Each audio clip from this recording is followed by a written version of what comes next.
ادارے اس میں ملوث ہیں۔ گرفتاری کے بعد چیف جسٹس ہائی کورٹ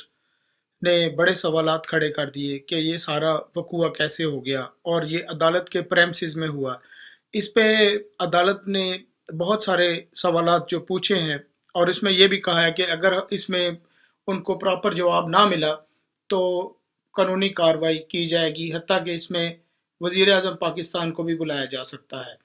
تو دوسری بات یہ ہے کہ اگر ہم دیکھیں کہ دنیا میں پاکستان کا اس وقت کیا امیج جا رہا ہے تو اس میں امیج یہی ہے کہ ہر بری کوٹیشن میں پاکستان کو کوٹ کر دیا جاتا ہے، اور ہر جگہ پہ جہاں پہ کوئی بات ایسی ہوتی ہے جس میں کوئی نیگیٹو پوائنٹ ہوتا ہے وہاں پہ پاکستان کا نام آ جاتا ہے۔ تو ابھی یہ تکلیف دہ بات یہ ہے کہ عدالت کے احاطہ میں ایسا ہو جانا اور سابق وزیر اعظم اور ادھر وکلا جس طرح زخمی کیے گئے، زد و کوب کیا گیا، گھسیٹ کے لے کے گئے، یہ سارے سوالات جو ہیں یہ ہماری جو ہے اس وقت جو حالات ہیں پاکستان کے اس پہ بہت منفی اثرات لے کے آئیں گے۔ ابھی بلاول بھٹو کا حالیہ دورہ ہی دیکھ لیں، بین الاقوامی سطح پر ہمارا دشمن پہلے ہی ہمیں آنکھیں دکھا رہا ہے اور ہم خارجہ پالیسی میں اتنے کامیاب بھی نہیں نظر آ رہا ہے اور ملکی حالات بھی ایسے خراب ہیں۔ تو اس صورتحال کو سامنے رکھتے ہوئے ہماری اسٹیبلشمنٹ کو بھی چاہیے کہ ہم تو پاک آرمی سے، پاک فوج سے پیار کرتے ہیں، ہم دل و جاں سے ان کے ساتھ ہیں، کیونکہ وہ سرحدوں پہ ڈیوٹیاں دیتے ہیں، ہمارے لیے دن رات خدمت کرتے ہیں، پاکستان کی سالمیت کو قائم رکھنے کے لیے ان کی بھرپور کوششیں ہیں اور قربانیاں ہیں، سارا پاکستان اس کو مانتا ہے اور ہم بھی اس کو مانتے ہیں۔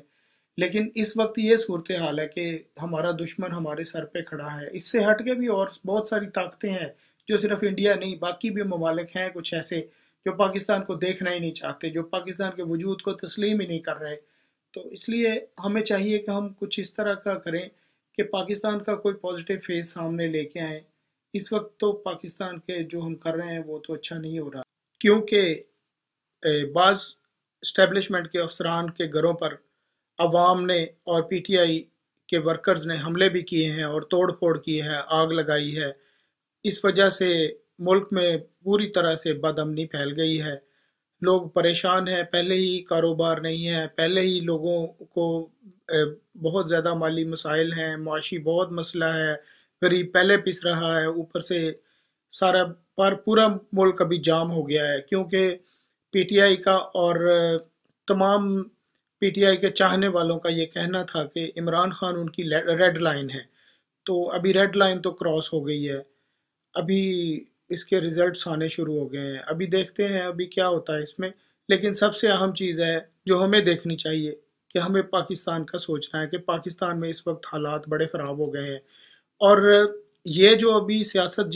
جس موڑ پہ ابھی مڑ گئی ہے، اس سے آگے جا کے آگے پاکستان کی سیاست میں بڑی تبدیلیاں آئیں گی، بہت زیادہ چینجز آئیں گی اس میں، اور بہت سے ایسے معاملات جو پہلے کبھی آپ نے نہیں دیکھے وہ دیکھنے کو ملیں گے۔ پچھلے ہفتے ڈیڑھ ہفتے سے عمران خان اپنے اوپر کیے گئے 2 مرتبہ قاتلانہ حملے کی بات کرتے ہوئے اسٹیبلشمنٹ کو اس کا ذمہ دار ٹھہراتے ہیں،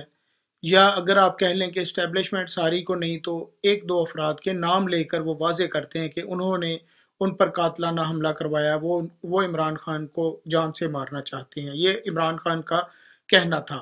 تو اس وجہ سے اسٹیبلشمنٹ اور دوسرے اداروں میں مختلف لوگوں کے مختلف رائے آئی کہ یہ ایک نفرت کا سما پیدا ہو رہا ہے، عمران خان کے اس بیان سے یہ جو ہے عوام میں، قوم میں ایک جو ہے نا عدم اعتمادی پیدا ہوگی۔ تو اس وجہ سے عمران خان پہ یہ ایک تھا کہ جس پہ سوچا جا سکتا تھا کہ ان کو گرفتار کیا جائے۔ تو یہ بھی کل ہی ان کا مذمتی بیان بھی آیا تھا کہ عمران خان کا یہ بیان جو ہے قوم کے لیے اچھا نہیں ہے، تو آج ان کی گرفتاری ہو گئی۔ تو بعض لوگوں کا کہنا ہے کہ یہ کل والے مذمتی بیان کے بعد یہ عمل ہے، اس کا رد عمل ہے، جو عمران خان نے بیان دیا تھا یہ اس کا رد عمل ہے۔ اور جہاں تک اس کے اثرات کی بات ہے تو میں نہیں سمجھتا کہ صرف ملکی طور پر اس کے اثرات ہوں گے، جیسے توڑ پھوڑ ہو رہی ہے، جیسے بد امنی ہے ملک میں، اس کے بین الاقوامی اثرات بھی ہیں۔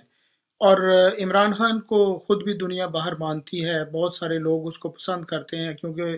عمران خان نے ایک بھرپور زندگی گزاری ہوئی ہے، تو بہرحال یہ ایک کوئی سافٹ امیج پاکستان کا باہر نہیں آیا، اس میں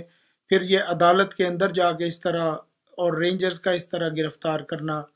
یہ کوئی اچھا کوئی صحت مند قدم نظر نہیں آتا۔ تو میں سمجھتا ہوں کہ اس کے لیے ہمیں جو ہے ابھی تیار رہنا چاہیے کہ پاکستان میں ابھی کیونکہ پہلے بھی حالات نہیں تھے، ابھی دیکھیں اس کے اثرات میں ہمیں ایک تو یہ بدامنی ہے، دوسری اسٹاک مارکیٹ ابھی اس میں مندی شروع ہو جائے گی، وہ گرنی شروع ہو جائے گی، کرنسی پہلے ہماری مضبوط نہیں ہے، ڈالر پر کہاں پہ پہنچ گیا ہے، اور پیٹرول کی قیمتیں جو ہیں وہ آسمان کو چھو رہی ہیں، لوگ مہنگائی میں مر رہے ہیں۔ تو آگے خوشحالی تو نظر نہیں آ رہی اس طرح کے حالات میں۔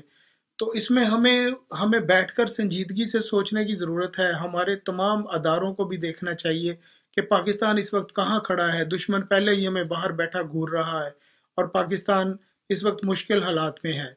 تو بہرحال ہماری دعا ہے کہ اللہ تعالیٰ پاکستان کے لیے آسانی پیدا کرے۔ انشاءاللہ آپ کے ساتھ پھر دوبارہ ملاقات ہوتی ہے بہت جلد،